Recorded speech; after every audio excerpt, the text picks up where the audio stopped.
Hello दोस्तों, स्वागत है आपका मेरे YouTube चैनल पर।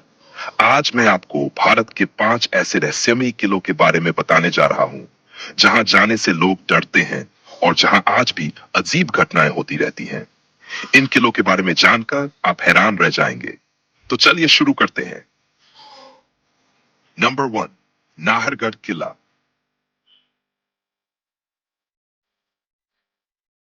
नाहरगढ़ किला, जयपुर में स्थित नाहरगढ़ किला सवाई जय सिंह द्वारा वर्ष 1766 ईस्वी में बनवाया गया था। इसके निर्माण के दौरान एक अजीब घटना सामने आई। कहा जाता है कि यहाँ दिन में बनाई गई सभी दीवारें रात होते ही अपने आप गिर जाती थी। जब राजा ने सैनिकों और आसपास के लोगों से इसका कारण पूछा, तो पता चला कि यहाँ कभी नाथौर के राजा नाहर सिंह भूरिया रहते थे और उनकी आत्मा आज भी इस स्थान पर भटकती है। राजा को सुझाव दिया गया कि जब तक इस स्थान का नाम नाहर सिंह के नाम पर नहीं रखा जाएगा और उनके नाम से कोई मंदिर नहीं बनाया जाएगा, तब तक ये किला नहीं बन पाएगा और इसकी दीवारें इसी तरह गिरती रहेंगी। पहले इस स्थान का नाम सुदर्शनगढ़ था, लेकिन इस रहस्यमयी घटना के बाद राजा ने इसे नाहरगढ़ किला नाम दिया और यहाँ नाहर सिन्हा भूरिया के नाम से एक मंदिर भी बनवाया। इसके बाद कहा जाता है कि उनकी आत्मा को शांति मिली और किले की दीवारें गिरना बंद हो। योगिनी मंदिर।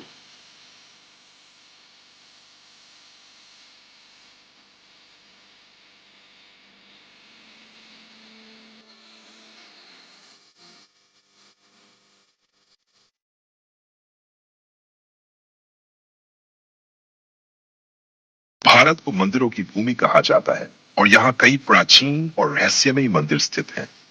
इन्हीं में से एक है इष्टिसी और योगिनी मंदिर, जो मध्य प्रदेश में स्थित है और जिसे तंत्र मंत्र का विश्वविद्यालय कहा जाता है।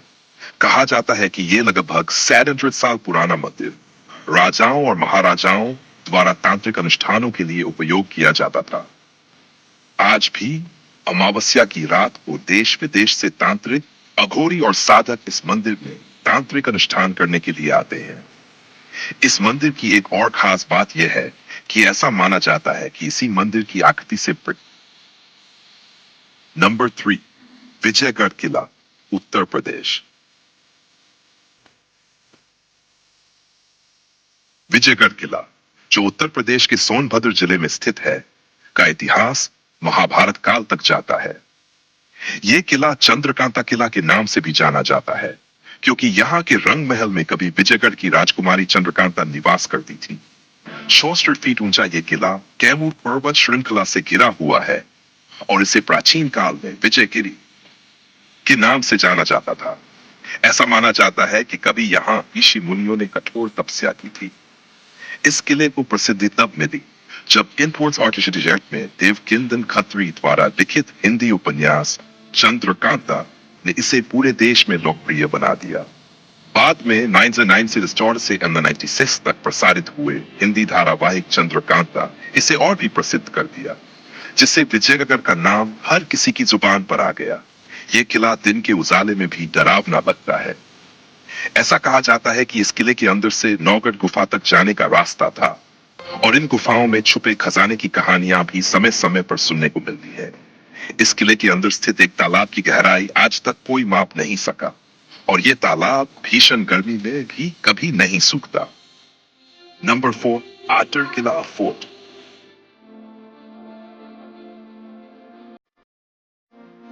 एटर किला, जो मध्य प्रदेश के भिंड शहर से 30 किमी दूर स्थित है, देवगिरी नामक पहाड़ी पर बना हुआ है, जिसका उल्लेख महाभारत में भी मिलता है। इसी कारण इसे देवगिरी दुर्ग भी कहा जाता है। इस किले का निर्माण 7वीं शताब्दी में दौरिया राजा बदन सिंह द्वारा किया गया था। चंबल, बिहार में स्थित इस किले में कई रहस्य समाये हुए हैं और इस पर कई शताब्दियों तक भदौरिया राजाओं का शासन रहा। एटर किले से जुड़ी सबसे अनोखी बात यह है कि यहाँ एक रक्त रंजित द्वार, खूनी दरवाजा है, जिसे हमेशा खून टपकता था, जो इस किले को और भी रहस्यमय बना देता है। कहा जाता है कि उस समय आम लोगों को इस दरवाजे से गुजरने की अनुमति नहीं थी। केवल राजा के जासूस ही यहाँ से जा सकते थे।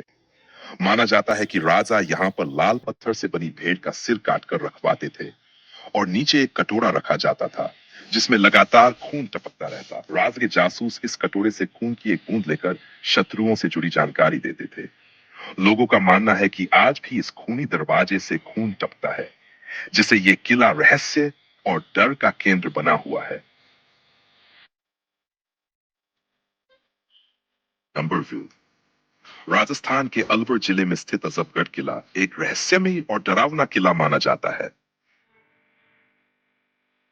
ये अलवर जिले में स्थित एक प्राचीन और रहस्यमयी किला है, जिसके बारे में बहुत कम लोग जानते हैं। इस किले से कई रहस्यमयी कहानियां और दंत कथाएं जुड़ी हुई हैं। यह किला भारत के सबसे प्रतिवादित किलों में से एक प्रसिद्ध भानगढ़ किले से मात्र 25 किलोमीटर की दूरी पर स्थित है। आज भी इस किले में कुछ ऐसे गुप्त रास्ते मौजूद हैं, जो इसे और भी रहस्यमय बना देते हैं। असगढ़ कस्बा सरिस्का के घने जंगलों के पास स्थित है, जहां आज भी अधिकांश घर वीरान और खंडहर बने हुए हैं। कहा जाता है कि यह स्थान शापित है और यहाँ कई बार बसने के प्रयास किए गए, लेकिन कोई भी आबादी यहाँ स्थायी रूप से नहीं टिक सकती।